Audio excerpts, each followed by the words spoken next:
video kali ini saya akan membahas mengenai sistem tebang lumpang. Nah, tebang lumpang itu sendiri merupakan salah satu sistem silvikultur yang diterapkan di kawasan hutan di Indonesia. Sebelum kita mengetahui lebih lanjut lagi, ada sebaiknya kita tahu apa saja pokok pembahasan kali ini. Nah, pokok pembahasan yang pertama mengenai sejarah dari sistem tebang lumpang. Pokok pembahasan yang kedua yaitu konsep dasar dari sistem tebang lumpang. Pokok pembahasan yang ketiga yaitu tahapan kegiatan dari sistem tebang lumpang. Dan pokok pembahasan yang terakhir adalah keuntungan dan kerugian dari penerapan sistem tebang lumpang. Baiklah, kita memasuki pokok pembahasan yang pertama yaitu sejarah dari sistem tebang lumpang.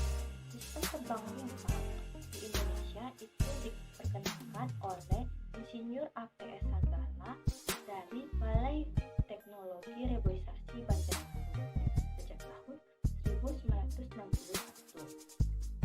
Sistem tebang lumpang ini merupakan perpaduan antara monosilik system dan polysilik system. Apa itu monosilik system? Monosilik system merupakan siklus penebangan di mana jumlah penebangan yang dilakukan hanya sekali dalam satu kali rotasi. Pada sistem tebang lumpang ini, rotasi daunnya itu 70 tahun, kemudian dibagi menjadi 35 tahun pertama. Nah, penebangan dalam lumpangnya itu dilakukan secara serentak dengan sistem tebang habis. Maka itulah kenapa sistem tebang lumpang ini dikatakan dengan monosilik system. Nah, sedangkan untuk polysilik system itu merupakan siklus penebangan di mana jumlah penebangannya yang dilakukan lebih dari satu kali. Seperti yang saya katakan tadi, bahwa rotasi dalam sistem tebang lumpang ini itu 70 tahun. Nah, pada 35 tahun yang kedua, di kantong pelestarian yang ditinggalkan di samping lumpang itu dipergunakan sebagai lokasi penebangan untuk siklus yang berikutnya. Maka dari itulah kenapa sistem tebang lumpang ini dikatakan dengan polysilik system.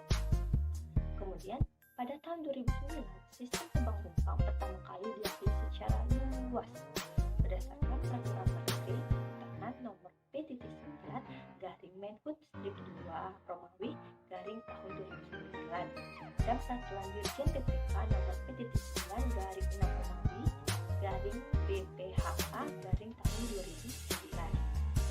Tebang lumpang ini merupakan sistem silvikultur yang digunakan pada wilayah perbukitan.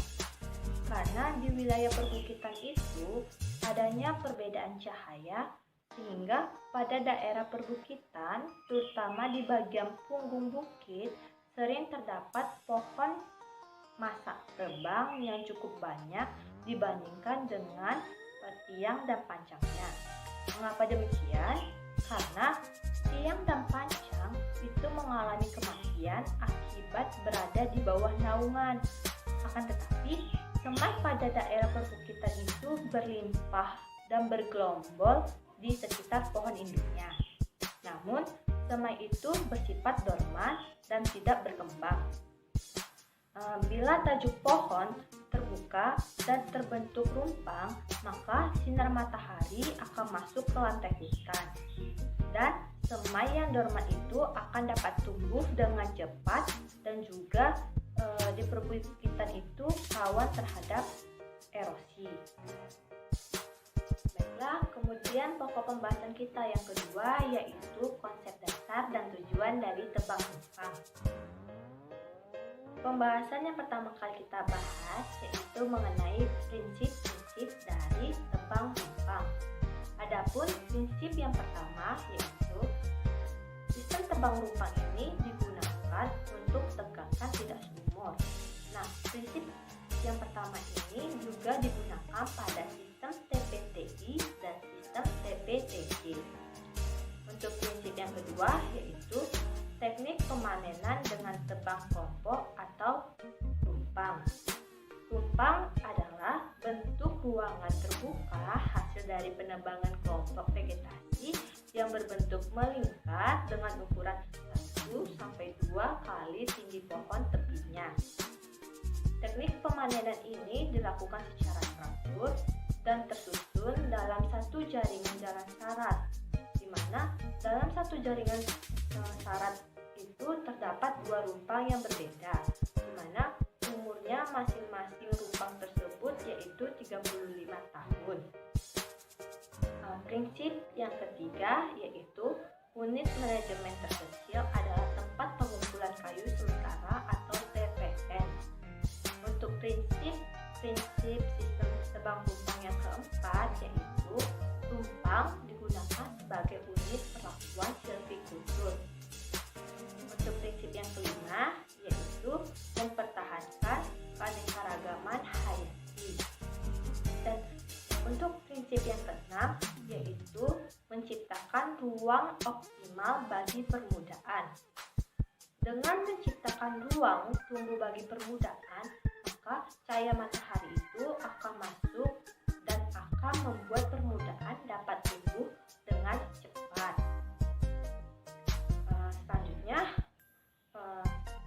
pembahasan mengenai tujuan tebang rumpang, yaitu untuk meningkatkan produktivitas tegakan hutan tidak seumur melalui tebangan dalam kelompok dan memanfaatkan ruang tumbuh dalam rumpang untuk meningkatkan siap dalam rangka memperoleh panenan yang lestari pada hutan alam produksi bekas tebang di area IUPHHK dan KPHP.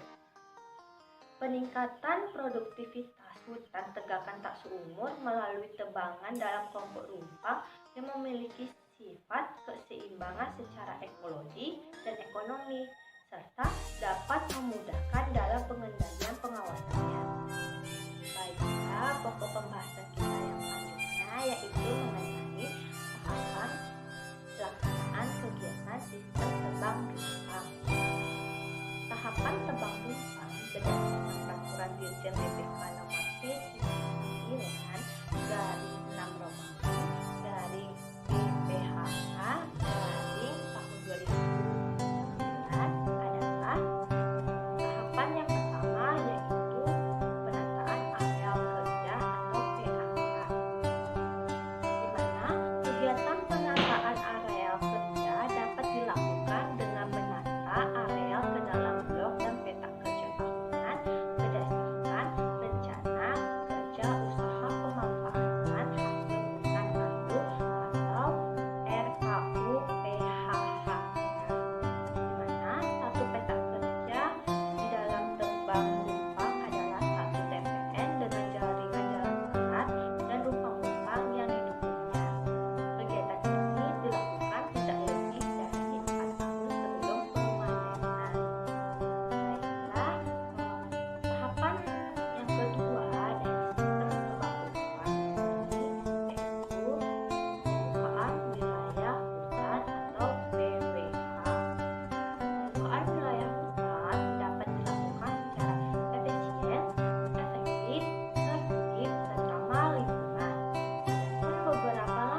tim tumpang hasil kegiatan. Dan kegiatan yang terakhir yaitu kegiatan pelaksanaan risalah hutan yang sesuai dengan SOP. Setelah kegiatan risalah hutan dilakukan, selanjutnya kegiatan pembuatan tumpang. Pada pembuatan tumpang dapat dilakukan dengan memanen menggunakan sistem tebang habis pada setiap tumpang. Namun, penggunaan dari jenis komersial tetap dilindungi dan pekerjaan dapat dilakukan secara efisien, efektif, tertib, dan ramah lingkungan. Selanjutnya, tahapan yang kelima dari sistem tebang tumpang ini adalah pembinaan tumpang. Pada kegiatan pembinaan tumpang, ini ditujukan untuk memberikan ruang tumbuh yang optimal bagi individu-individu pohon terbaik, serta menghilangkan individu pohon atau vegetasi lain yang menaungi pohon terbaik. Pada kegiatan ini dapat dilakukan dengan beberapa cara. Antara lain, cara yang pertama adalah kegiatan memilih dan menandai anakan-anakan pohon yang terbaik 1 tahun setelah pembuatan tumpang ini, di mana jaraknya antara anakan itu 3-4 meter. Yang kedua, melakukan plotting di setiap anakan terpilih di dalam setiap tumpang untuk pembinaan dalam periode 2 tahunan sampai penggunaan bebas dari naungan. Baiklah, tahapan yang keenam dalam sistem tebang tumpang ini yaitu kegiatan pemanenan. Pada kegiatan pemanenan dapat dilakukan pada setiap tumpang dengan menggunakan sistem tebang habis pada daun tebang yang telah ditentukan dengan tidak membuat TPN dan jalan syarat baru, di mana TPN, jalan syarat, dan tumpang sebagai satu kesatuan yang permanen. Selanjutnya, tahapan yang terakhir dari kegiatan sistem tebang tumpang ini yaitu kegiatan pelindungan dan pengamanan hutan. Pada kegiatan ini dilakukan pelindungan dan pengamanan dari kebakaran hutan, perambahan hasil hutan, dan pencurian hasil hutan. Di mana kegiatan ini mempunyai tujuan untuk memberikan kepastian usaha dalam pengolahan hutan produksi. Nah, kita telah sampai di pokok pembahasan yang terakhir. Pokok pembahasan yang terakhir yaitu mengenai keuntungan dan kerugian dari penerapan sistem tebang tumpang ini. Oke, untuk yang pertama kita akan membahas mengenai keuntungan dari sistem tebang tumpang ini.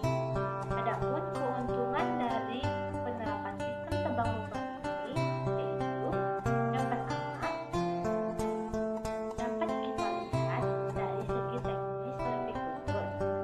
Sistem tebang tumpang ini diakui sangat baik dalam merangsang regenerasi hutan. Mengapa demikian?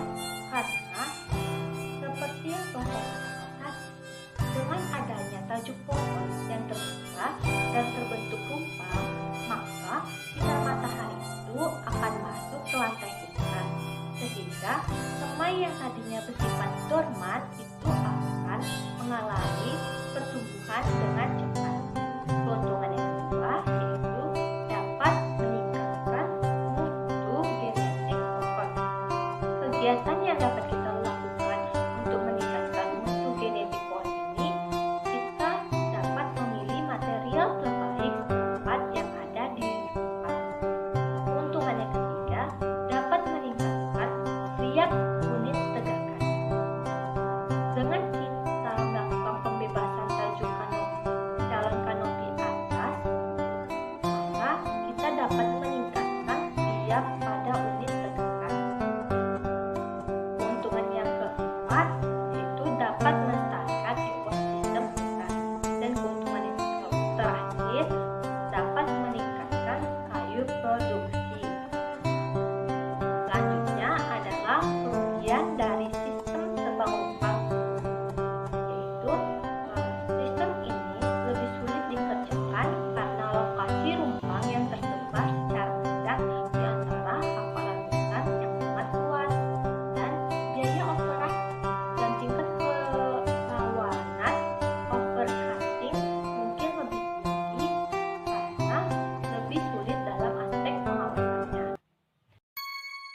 Do that one dance, baby.